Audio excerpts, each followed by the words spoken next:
Vamos continuar a leitura. Quando Jacó chegou, Bilá tinha apenas 8 anos e não guardou nenhuma lembrança do que aconteceu naquele dia. Estava provavelmente no alto de alguma árvore, chupando o dedo e contando as nuvens.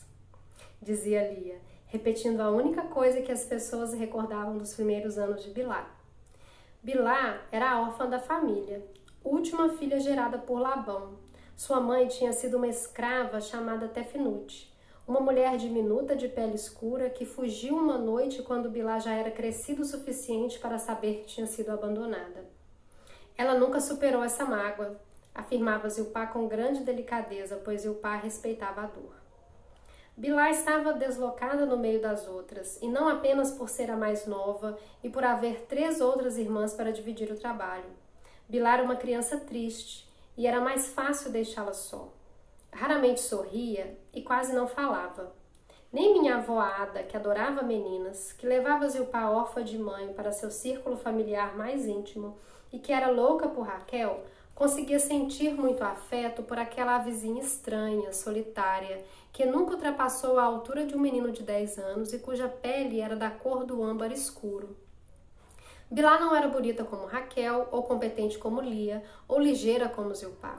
Era miúda, escura e silenciosa. Ada ficava exasperada com seu cabelo, que parecia feito de musgo, e recusava-se a obedecer às suas mãos. Em comparação com as outras 2 meninas sem mãe, Bilá era bastante negligenciada. Entregue a si mesma, ela subia em árvores e parecia estar sempre sonhando. De seu puleiro, estudava o mundo, as configurações do céu, os hábitos dos pássaros e dos bichos. Começou a conhecer individualmente os animais que formavam os rebanhos e deu a cada um deles um nome secreto, combinando com a personalidade que tinham. Em um certo entardecer, chegou dos campos e sussurrou para Ada que uma cabra preta anã estava prestes a ter crias gêmeas. A época para as cabras darem crias estava longe, e aquela em especial ficara estéril durante 4 temporadas. Ada balançou a cabeça ao ouvir a bobagem que Bilá estava dizendo e mandou-o embora dali. No dia seguinte, Labão trouxe notícias de um estranho fato que acontecera, confirmando com precisão o prognóstico da pequena. Ada voltou-se para a menina e pediu-lhe desculpas. Bilá sabe ver com clareza, disse Ada às outras filhas, que se voltaram para olhar aquela irmã, até então despercebida, e notaram pela primeira vez que havia bondade em seus olhos negros. Prestando atenção, via-se logo que ela era boa. Era boa como o leite é bom, como a chuva é boa. Bilá observava os céus, os animais e observava também sua família. Dos cantos sombrios das tendas, via Lia disfarçar sua mortificação quando as pessoas reparavam nela. Bilá sabia que Raquel tinha medo do escuro e que Zilpá sofria de insônia.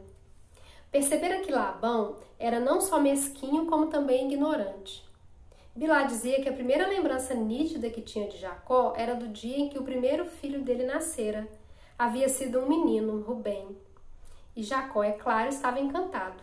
Tomou o filho nos braços e saiu dançando com o bebê, dando voltas e mais voltas do lado de fora da tenda. Ele foi tão carinhoso com o bebê, contou Bilá, que não quis deixar Ada tirá-lo dele nem quando o pequeno começou a chorar. Dizia que seu filho era perfeito, um milagre neste mundo. Eu estava ao lado dele e Jacó e eu ficamos juntos admirando o bebê. Contamos seus dedinhos e acariciamos sua cabeça. Nós nos deleitamos com ele e cada um alegrou-se com a alegria do outro, disse. Foi assim quando encontrei Jacó, seu pai. Jacó chegou em um fim de tarde de uma semana de lua cheia. Comeu uma refeição ligeira de pão de cevada e azeitonas e, exausto, caiu em um sono pesado que durou quase todo o dia seguinte. Lia ficou envergonhada com a simplicidade da comida que tinham oferecido a ele na chegada, de modo que se mobilizou para produzir um banquete como só se via nos grandes festivais. Padeci mais por causa daquela refeição do que por qualquer outra que jamais preparei, disse Lia, contando-me a história durante uma daquelas tardes quentes e monótonas em que ficávamos sacudindo as jarras de boca estreita para coar a água do coalho de leite de cabra. O pai de meus filhos estava ali em casa, eu tinha certeza. Sabia que estava fascinado por Raquel, cuja beleza eu parecia notar pela primeira vez. Mesmo assim, ele olhava para mim sem hesitar, portanto não perdi as esperanças. Abati um cabrito, um macho sem mancha alguma, como se fosse fazer um sacrifício para os deuses. Bati o painço até ficar leve como uma nuvem. Enfiei a mão sem cerimônia nos sacos onde guardava meus temperos mais preciosos e usei todo o resto de romã seca que possuía. Triturei, cortei e ralei freneticamente, achando que ele compreenderia o que eu lhe estava oferecendo. Ninguém me ajudou na cozinha, nem eu teria permitido que qualquer outra pessoa tocasse na carne ou no pão ou até na água de cevada. Não teria deixado nem minha própria mãe pôr água em uma panela, admitiu Lia dando risada. Eu adorava essa história e volta e meia pedia para ouvi-la outra vez. Lia era uma pessoa sempre segura e ponderada, firme demais. Nunca perdia a cabeça. No entanto, quando contava sobre a primeira refeição que preparou para Jacó, era outra vez a jovem chorona e boba daquela ocasião. Agi como uma idiota, disse ela. Queimei a primeira fornada de pão e comecei a chorar. Cheguei a oferecer um pedaço da bisnaga seguinte em sacrifício para que Jacó se interessasse por mim. Como fazemos quando assamos os bolos no 7º dia para a rainha do paraíso. Parti uma porção da massa de pão, beijei-a e atirei ao fogo em oferenda, com a esperança de que aquele homem me quisesse. Jamais contei isso a Zilpá, ou ela nunca mais vai parar de falar no assunto. Pediu Lia cochichando, com um ar zombeteiro e conspirador ao mesmo tempo. E é claro que se Labão, seu avô, tivesse noção da quantidade de comida que eu iria servir a um pedinte que aparecera sem trazer ao menos um cântaro de azeite de presente, ele teria me dado uma sova de vara. Mas eu dei tanta cerveja forte ao velho que ele não fez o menor comentário. Ou talvez não tenha falado de minha extravagância porque sabia que aquele parente lhe traria sorte. Talvez pressentisse ter encontrado um genro que não exigiria um dote muito grande. Era difícil descobrir o que o velho sabia ou deixava de saber. Ele parecia um boi, o seu avô. Uma estaca, eu replicava. Uma pedra de fogão, retorquia minha mãe. Um monte de excremento de cabra, eu acrescentava.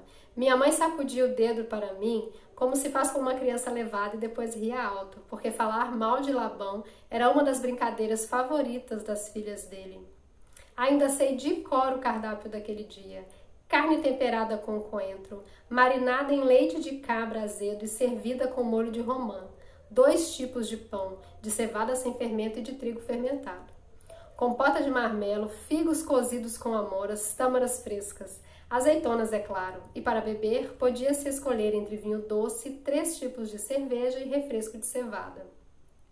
Jacó estava tão exausto que quase perdeu a refeição que Lia preparou com tanto empenho. Zilpá custou muito para acordá-lo e acabou tendo de jogar água no pescoço dele, dando-lhe um susto tão grande que ele ergueu os braços de repente e atirou-a violentamente de costas no chão, perdendo o fôlego e sibilando como um gato. Zilpá não se sentia nem um pouco satisfeita com a chegada desse tal de Jacó. Notava que sua presença tinha mudado muita coisa entre as irmãs e queria enfraquecer seus laços com Lia. Ele a incomodava porque era muito mais atraente que os outros homens que conheciam. Pastores desbocados e comerciantes eventuais que olhavam para as irmãs como se elas fossem um rebanho de ovelhas. Jacó tinha boas maneiras e um rosto bonito. E quando o olhar dele encontrou o de Lia, Zilpá compreendeu que suas vidas nunca mais seriam as mesmas. Ela se sentia angustiada, irritada e impotente para impedir a mudança, embora tenha tentado. Quando Jacó finalmente acordou e veio sentar-se à direita de Labão, do lado de fora de sua tenda, ele comeu bem. Lia lembrava-se de cada bocado que ele levou à boca.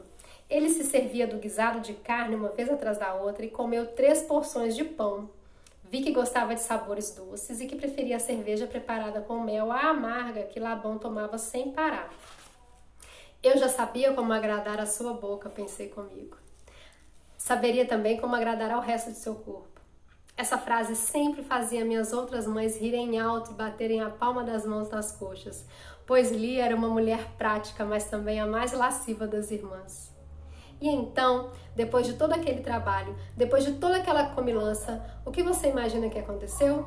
Lia perguntou, como se eu já não soubesse a resposta tão bem quanto conhecia a pequena cicatriz em forma de meia-lua acima da junta de seu polegar direito.